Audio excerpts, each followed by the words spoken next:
Assalamualaikum teman-teman. Eh, Sebentar ya. Oke, hari ini saya mau share nih. Jadi terkait ini sekilas terkait sistem kontrol dan DCS Yokogawa ya. Jadi tampilannya seperti ini tuh untuk DCS Yokogawa. Tampilannya seperti ini untuk grafiknya ya, teman-teman ya. Kira-kira seperti ini. Kemudian lanjut ya.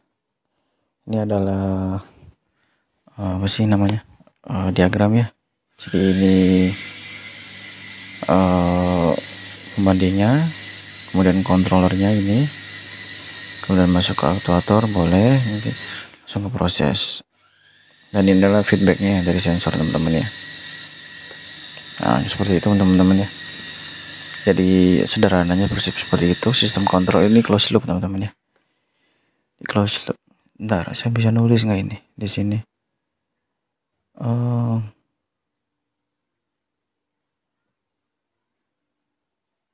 Bisa nulis nggak saya di sini? Nggak bisa ya. Oke lanjut ya.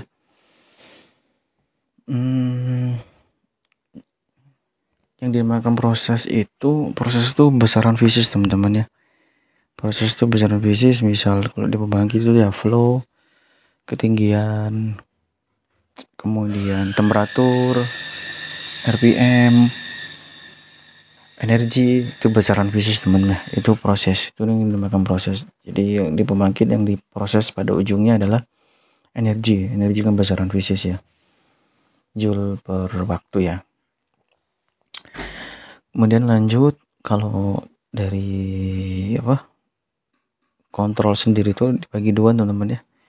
Ada yang dinamakan kontrol continue, ada yang dinamakan kontrol batch ya.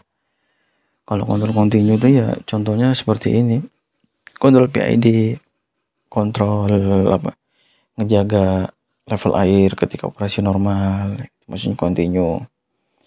Kontrol agar tegangan generator selalu stabil ya, itu maksudnya continue ketika operasi normal. Kemudian kalau batch itu contohnya ya kalau di pembangkit ya start up atau shutdown, itu batch. Misalnya kan kalau batch sendiri kan pengertiannya ini teman-teman ya, dia ada terbagi-bagi ya waktunya gitu ya, ada batch-batchnya, ada bagian-bagiannya.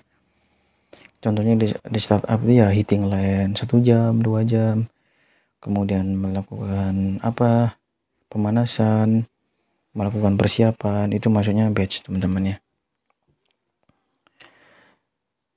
Kalau contohnya yang di sini itu ya batch itu ya contohnya ya ini yang di batch 1 mengisi botol ini, nah, batch 2 dan selanjutnya.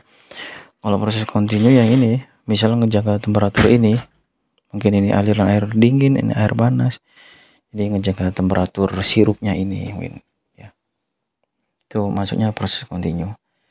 Kemudian lanjut ya ke DCS ya. Saya kira teman-teman udah paham sistem kontrol secara umum ya. Arsitek umum DCS itu ya ini teman-teman ya, komputer ini ya, ada komputer operator, komputer engineer ya. Jadi ada 3 atau 2 gitu komputer yang di control room ya. Kemudian ada jaringan ya, pakai switch.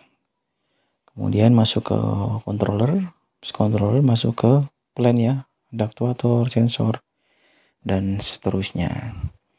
Kalau PLC kan dia terbatas ini teman-teman. Dia hanya punya controller, kadang ditambah sama HMI ya. Terus lanjut ke plannya ya, gitu doang kalau PLC. Kalau DCS dia punya database, dia ya intinya PLC dan DCS sama sih, yang membedakan dia fasilitas ini. Kalau di DCS itu dia ada tambahan ini database, kemudian advance control kayak pakai AI gitu ya. Kemudian bisa ditarik ke ke manajemen seperti itu ya. Intinya kalau DCS untuk skala besar ya, karena I/O-nya bisa ribuan. Kalau PLC kan I/O-nya cuma berapa, 10 20 ya, dikit ya. Dan itu untuk kebutuhan kecil aja kalau PLC ya. Kemudian lanjut, ini ada arsitek DCS Yokogawa ya, seperti ini, kira-kira seperti ini. Dia ada HIS, kemudian ada kabel jaringan, kemudian masuk FCS ya, field control system, kemudian masuk ke plan-nya ya, bisa valve, bisa motor, bisa solenoid. Jadi aliran sinyalnya itu dari sini dulu ya teman-teman ya. Nah, terus ke bawah sini seperti itu. Saya push bentar. Oh ya, ini ada contoh tampilan FCS kira-kira seperti ini ya, controller ya. Sama aja sih controller sebutannya, kalau di Yokogawa FCS, kalau di Emerson sebutannya apa ya, controller ya, sama aja sih. Kalau di ABB ya beda lagi. Kemudian ini sama tadi ya, arsitek umum DCS. Ini buat operator, ini buat engineer, ini buat historian ya.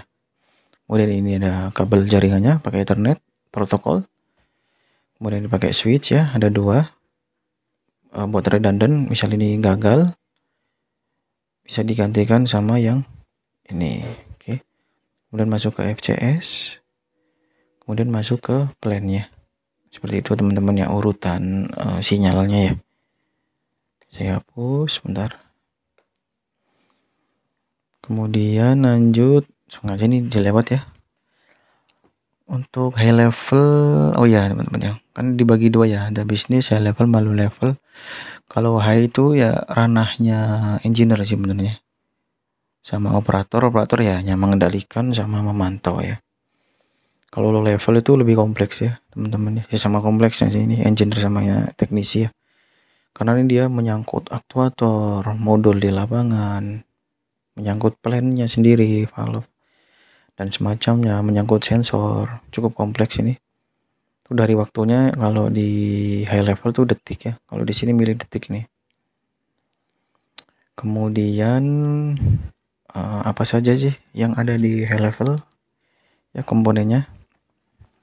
Kalau di operator station tuh ya ini teman-teman ya, buat monitor, alarm, kemudian report, tuning, kemudian trend juga sama tuning. Kemudian ini misalnya aja ya, ini buat operator, ini buat engineer, ini buat historian ya, di tambahan ini printer, biasanya gitu teman-teman. Ini mejanya. Kemudian ada advanced control. Kalau advanced control ini ya mungkin dia masuknya adalah ke ini teman-teman, bukan mungkin sih, dia pastinya ke kontrol pakai AI ya, ada pakai apa, business intelligence dan semacamnya ya, atau pakai machine learning. Ini masuknya ke sini teman-teman ya,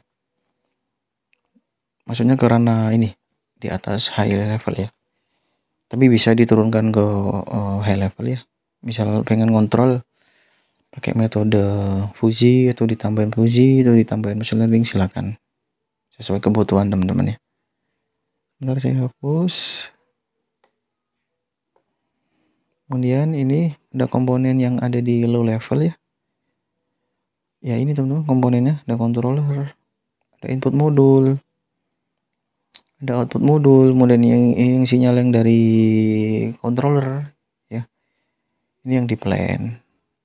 Seperti itu ya. Sinyal dari controller, mungkin ini modul apa? Pengubah arus ketekanan bisa ya. Seperti itu ya. Lanjut.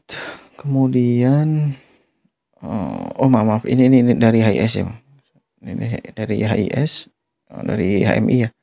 Kontrolernya bisa seperti itu. Ini yang output modulnya ya, mengubah besaran arus atau ke besaran lain ya, mungkin ke tegangan atau ke tekanan, seperti itu ya. Bentar saya hapus dulu. Kemudian lanjut ke ini udah di sensor aja ini. controller ya ini sih, controllernya FCS ya. Ini penambangan FCS 3000, FCS 3000. Ini untuk tahun berapa ya? 2005, 2007 masih pakai yang CS 3000 ya. Kalau yang sekarang itu tahun-tahun ini 2015 ke atas tuh udah Centum VP teman-teman ya. Centum VP kayak di tempat saya itu dia sudah pakai Centum VP. Kemudian lanjut ke ini. Tuator ya, tuator ini sih. Contohnya ini. Positioner, motor. Kemudian relay. Bisa motor DC, motor AC. Kalau barang-barang kayak gini nih, biasanya motor DC, sumbernya DC. Kalau yang sumbernya AC itu ya kayak pompa-pompa alat bantu teman-teman kan. Di aktuatornya itu ya itu motor itu, motor asinkronnya 380 AC. Kemudian oh iya, kenapa ini pakai DC ya? Karena dia stabil ya. Medan-medannya terjaga di nilai tertentu ya. Kemudian lanjut, ini kira-kira seperti ini ya penampakan alirannya. Aliran sinyal yang dari HIS kemudian ke controller, masuk ke IO masuk ke marshalling ya, terminal biasa sih ini, sama juga ini terminal biasa junction box biar rapi aja, atau nggak pakai ini nggak apa-apa jika play-nya itu cukup kecil ya. Play-nya besar dianjurkan pakai junction box biar tracingnya, penelusurannya nanti lebih mudah. Kemudian lanjut ke ini nanti ada sistem perangkat lunaknya yang di DCS Yokogawa, kemudian tingkat pemakaiannya sama arsiteknya di DCS Yokogawa ya. Lanjut langsung ke ini aja saya, sistem perangkat lunaknya ini ya namanya ya, pakai komputer, pakai OS XP kalau untuk CS 3000 ya, atau CS 1000.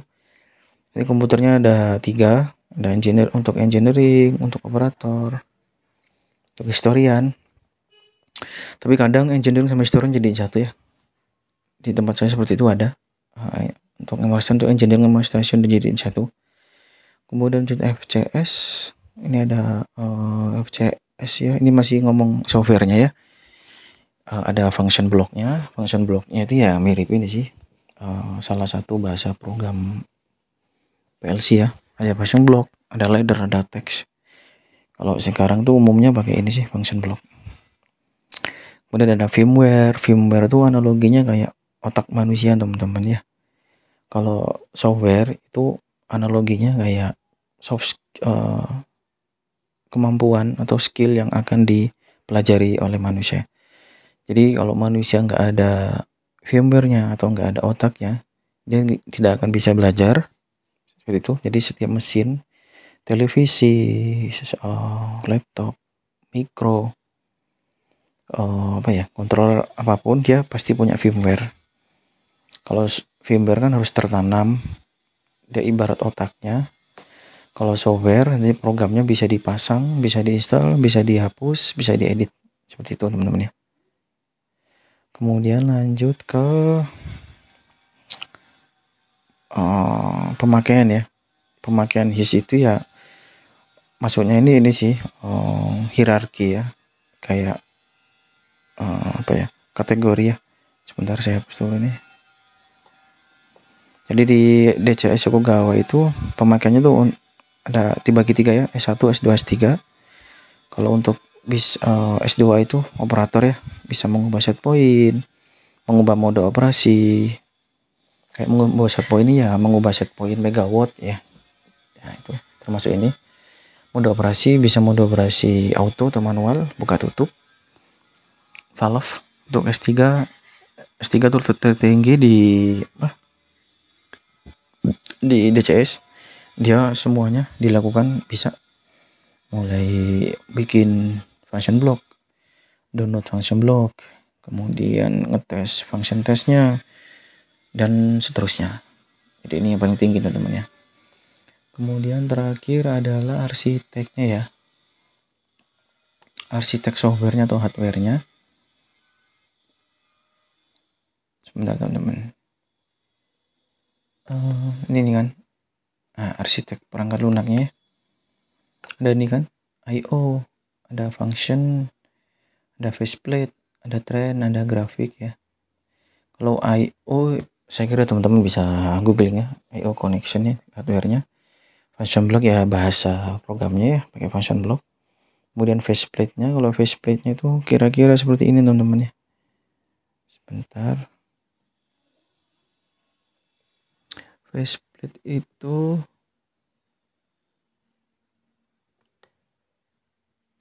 nah ini faceplate teman-teman ya. Ini namanya faceplate.